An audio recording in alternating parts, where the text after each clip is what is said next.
Okay, I think we're ready to go with building the curves for the back part of the shoe. However, I want to go ahead and prep this scene a little bit so that it's a little more user-friendly as I build these curves.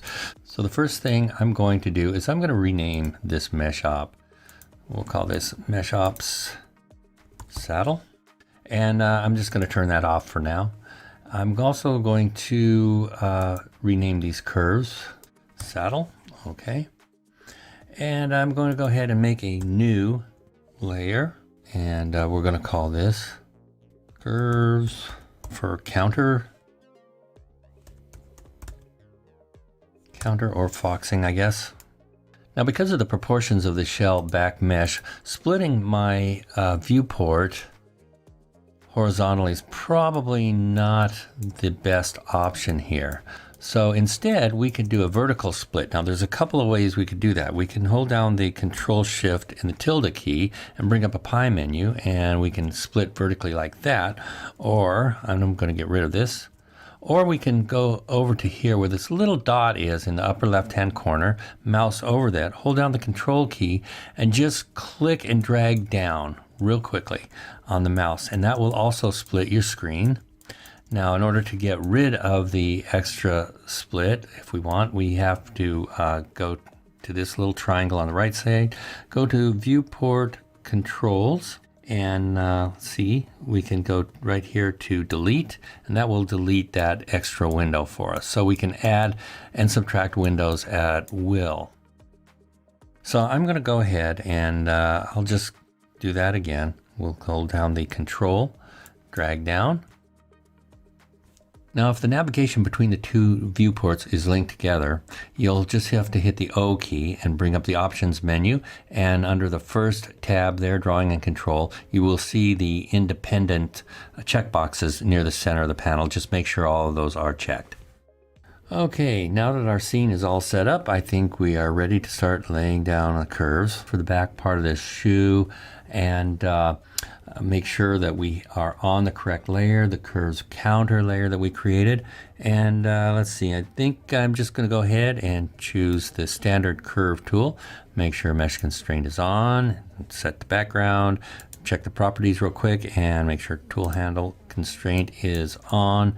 And I'm just going to go ahead and start laying down some points. Now remember, we have to work in a counterclockwise direction in order for the curve fill to work properly. Now I'll go ahead and pause the recording and return as soon as the curve is completed. All right, I'm done here, and you'll notice, however, that there is no wrapping going on here because we don't have any MeshOps for this curve just yet. And let's go ahead and do that. Now, instead of creating MeshOps stack from scratch, I'm just going to go ahead and click on this guy, the one we did for the saddle, and I'm going to right click on that and go down to duplicate, go down to duplicate hierarchy and give it a second, and there it is. Okay, so now we just need to change a few parameters in this. First thing I want to change, however, is the name of the item here, and we'll call this MeshOps for counter. There we go. Now I need to change a few parameters here, and instead of the curve saddle, we need to swap that out.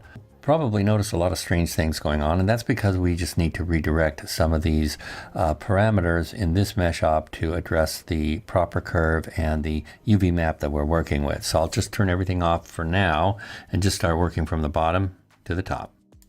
Now the next thing we need to do is a UV transform. I'm going to make sure that this is transforming correctly, and we go to the target is a shell. So let's click on that to get the parameters up. There we go. UV transform. In the UV map is not the front, but the back that it needs to transform to. Oh, by the way, we ought to make sure that the whole mesh operation is active for this to work. All right, and yes, so there we are with our UV transform. That seems to be working for us. If you look closely at the curve on the shoe, you'll notice that the spans between the vertices tend to be dipping below the actual surface of the shoe itself. And this is because I'm going to need a few more vertices on that curve to actually stay above the shoe contours. So if you remember, we worked in a counterclockwise direction here. And when you click on the polygon of the curve and reactivate the curve tool, you have to be sure that you are in add mode and not merely edit mode. There we go. All right, and the same with this one. Click here, put another vertex right there. And yeah, now you can see it's all floating above the surface. It's not sinking down beneath the surface because of lack of vertices. Let's go to look at the curve fill. And I'm going to turn that on. And we have a nice fill right there. Okay. I might want to go up a level, maybe to 7. I want to be careful not to get too dense with this.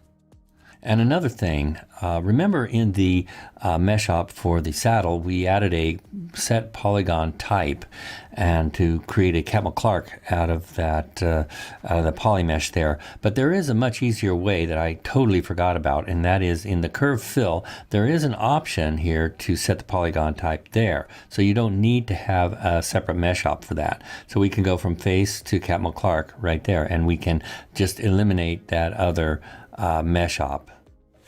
And now we can just go ahead and turn on the polygon bevel, and right there, and should be golden.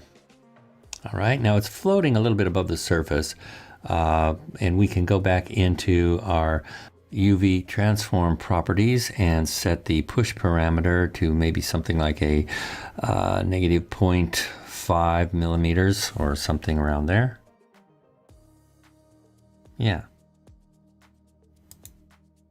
So I've now given you enough guidance in this particular lesson to challenge you to go forward and complete the rest of the shoe and create additional shoe panels. So when we join up in the next video, I'll show you how to put everything together and make a nice rendering out of it.